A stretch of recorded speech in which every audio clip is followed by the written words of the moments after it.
Hello everyone, welcome back to my YouTube channel. आज हम पढ़ने वाले हैं सबसे पहले हम स्टोरी को अब रीड कर लेते हैं और उसके बाद हम इसका मीनिंग समझेंगे। एंड आपको भी मेरे साथ में रीडिंग जरूर करनी है ताकि आप अपनी प्रोनाउंसिएशन को इम्प्रूव कर सके। तो चलिए friends, let's start reading. Past perfect continuous tense story. Lucy slept because she had been feeling very sick. In fact, Lucy had not been feeling well for 3 days. Her mother knew something was strange because Lucy had not been acting normal. She had not been finishing her meals for the past 2 days. She had not even been playing with her friends. The doctor visited Lucy. He had been visiting many children since the sickness arrived. He examined Lucy. He gave Lucy medicine. He talked to Lucy's mother. Lucy's mother had been praying for a week. When Lucy woke up, she looked so much better. She was not feeling sick anymore. Everyone was happy that Lucy was better now. So friends, paragraph को समझने से पहले मैं आपको ये बता दूं कि पास्ट परफेक्ट कॉन्टिन्यूअस टेंस होता क्या है और हम इसके फॉर्मूले को यूज करके सेंटेंसेस कैसे बनाते हैं। सो जब भी कोई ऐसा सेंटेंस आता है कि कोई काम पास्ट में हो रहा था, हो रही थी या हो रहे थे, लेकिन उसके साथ में उसके टाइम को भी बताया गया है सिंस या फिर फोर लगाकर। हमारा फॉर्मूला है subject plus had been plus verb की फर्स्ट फॉर्म प्लस आईएनजी, उसके बाद ऑब्जेक्ट। आप हमारे पैराग्राफ में भी सब में देखना, नोटिस करना कि ये फॉर्मूला यूज हुआ है और इसी तरीके से सेंटेंस बनाए गए हैं। अच्छा, सिंस हम कब यूज करते हैं? सिंस हमें एग्जैक्ट टाइम जैसे 1945, 1947, 2018, येस्टरडे, मॉर्निंग, ये एग्जैक्ट टाइम बताया है कि कोई काम हो रहा है तो वो येस्टरडे में येस्टरडे से हो रहा है या मॉर्निंग से हो रहा है, मतलब एग्जैक्ट उस टाइम से हो रहा है। हम फोर कहाँ लगाएंगे? पीरियड ऑफ टाइम में लगाएंगे, जैसे 2 hours, 2 days, 5 days, 5 month, 10 years.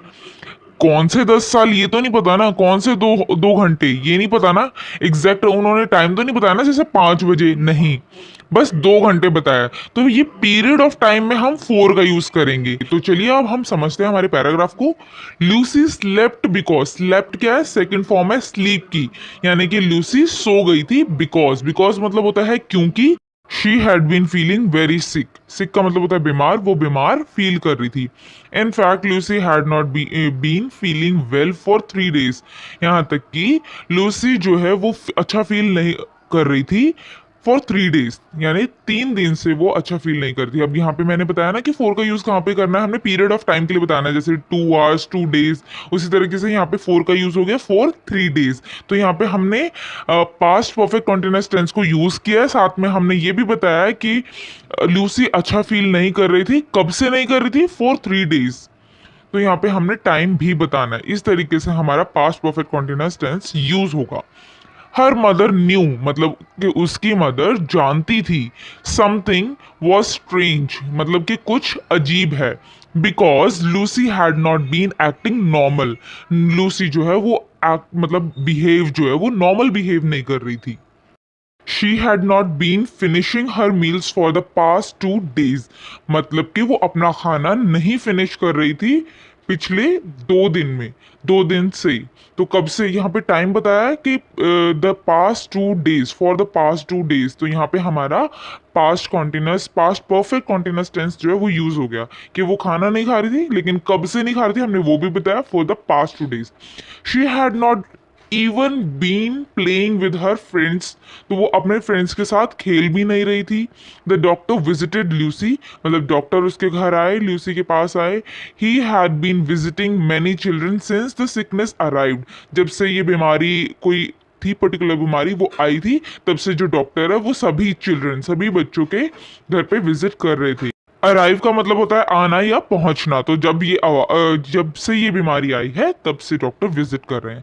He examine Lucy, examine का मतलब होता है जांच करना, तो डॉक्टर ने एग्जामिन किया मतलब जांच की। He gave Lucy medicine, medicine का मतलब होता है दवाई, तो उसने दवाई दी लूसी को। He talked to Lucy's mother, talked मतलब बात की, तो उसने लूसी की मदर से बात की डॉक्टर ने। Lucy's mother had been praying for a week, Lucy के बाद में पॉस्टोफी कॉमा लगा, उसके बाद एस लगा, इसका मतलब है कि लूसी की माँ। हैड बीन प्रेइंग मतलब कि वो प्रे कर रही थी वीक से, फॉर अ वीक मतलब हफ्ते से प्रे कर रही थी। When Lucy woke up, जब वो उठी, जब वो जगी, she looked so much better. वो पहले से better लगी, मतलब बेहतर थी. She was not feeling sick anymore. Anymore मतलब अब और. तो वो है, जो लूसी है वो अब और ज़्यादा बीमार फील नहीं कर रही थी. Everyone was happy, मतलब सभी खुश थे that Lucy was better now, कि लूसी अब ठीक है, पहले से बेहतर